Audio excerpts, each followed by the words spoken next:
श्रीमद् वाल्मीकीय रामायण अरण्यकांड 9वां सर्ग 33 श्लोक। सारांश। सीता जी का श्री राम से निरपराध प्राणियों को न मारने और अहिंसा धर्म का पालन करने के लिए अनुरोध करना। आरंभ। ओम श्री गणेशाय नमः। ओम श्री सीतारामचंद्राभ्याम नमः। श्लोक 1 से 10। सुतीक्षण की आज्ञा लेकर वन की ओर प्रस्थित हुए अपने स्वामी रघुकुल नंदन श्रीराम से सीता ने स्नेह भरी मनोहर वाणी में इस प्रकार कहा। आर्यपुत्र, यद्यपि आप महान पुरुष हैं, तथापि अत्यंत सूक्ष्म विधि से विचार करने पर आप अधर्म को प्राप्त हो रहे हैं। जब काम जनित व्यसन से आप सर्वथा निवृत्त हैं, तब यहाँ इस अधर्म से भी बच सकते हो। इस जगत में काम से उत्पन्न होने वाले 3 ही व्यसन होते हैं। मिथ्या भाषण बहुत बड़ा व्यसन है, किंतु उससे भी भारी 2 व्यसन और है, पर स्त्री गमन और बिना वैर के ही दूसरों के प्रति क्रूरतापूर्ण बर्ताव। रघुनंदन, इनमें से मिथ्या भाषण रूप व्यसन तो ना तो आप में कभी हुआ है और ना आगे होगा ही, पर स्त्री विषयक अभिलाषा तो आपको हो ही कैसे सकती है।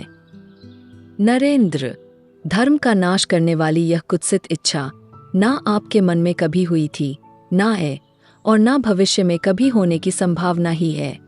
राजकुमार श्री राम, यह दोष तो आपके मन में भी कभी उदित नहीं हुआ है, फिर वाणी और क्रिया में कैसे आ सकता है। आप सदा ही अपनी धर्मपत्नी में अनुरक्त रहने वाले, धर्मनिष्ठ, सत्य प्रतिज्ञ तथा पिता की आज्ञा का पालन करने वाले हैं।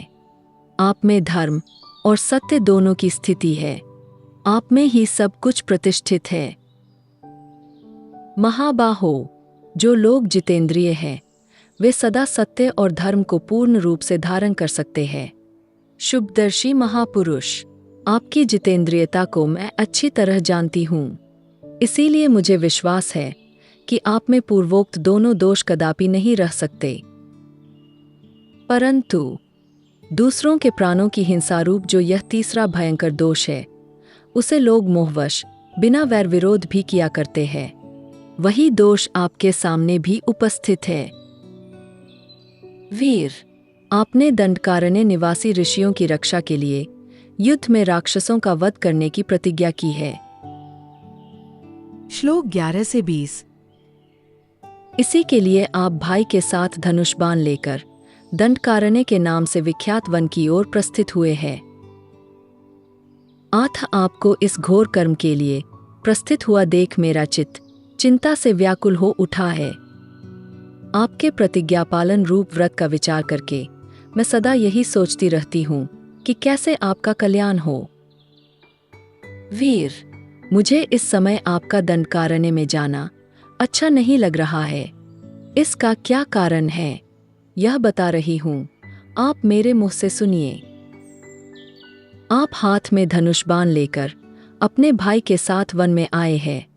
संभव है समस्त वनचारी राक्षसों को देखकर कदाचित आप उनके प्रति अपने बाणों का प्रयोग कर बैठें।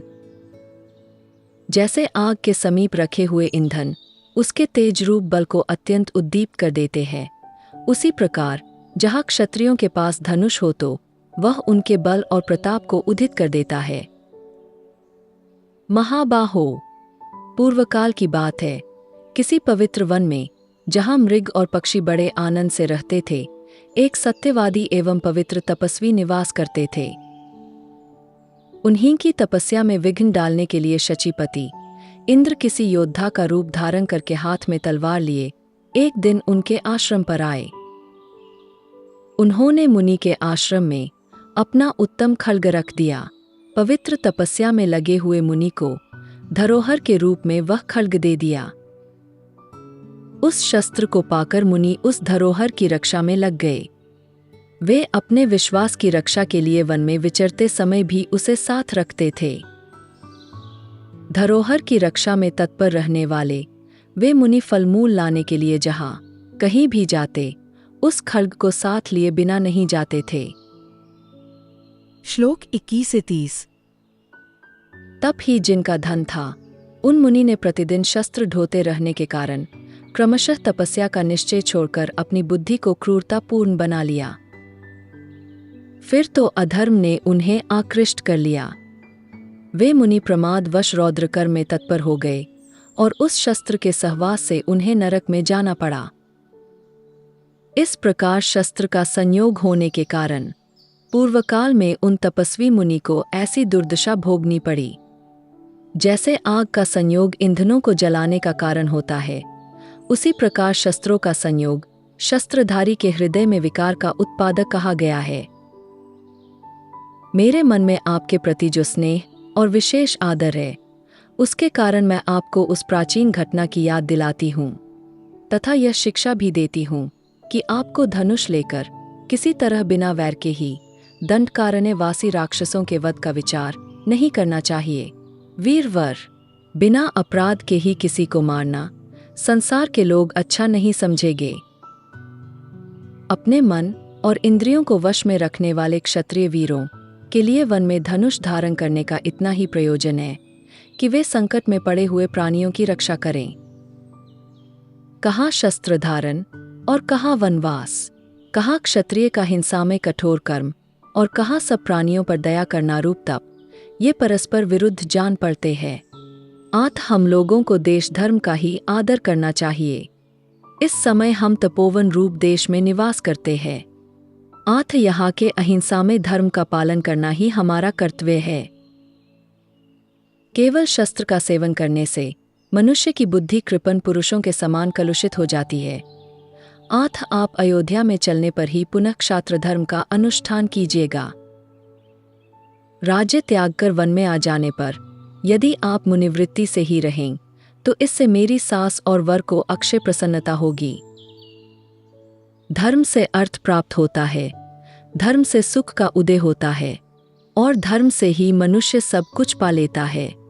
इस संसार में धर्म ही सार है।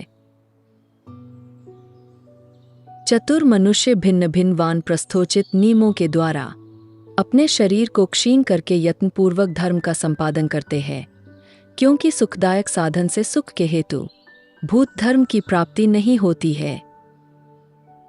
100 में प्रतिदिन शुद्धचित्त होकर तपोवन में धर्म का अनुष्ठान कीजिए।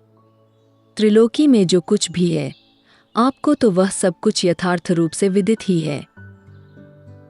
मैंने नारी जाति की स्वाभाविक चपलता के कारण ही आपकी सेवा में ये बातें निवेदन कर दी है। वास्तव में आपको धर्म का उपदेश करने में कौन समर्थ है?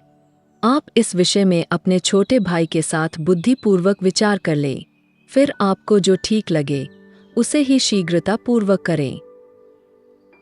इस प्रकार श्री वाल्मीकि निर्मित आर्ष रामायण आदि काव्य के अरण्यकांड में 9वां सर्ग पूरा हुआ। Presented by Dr. T.K. Bansal, a blind scientist.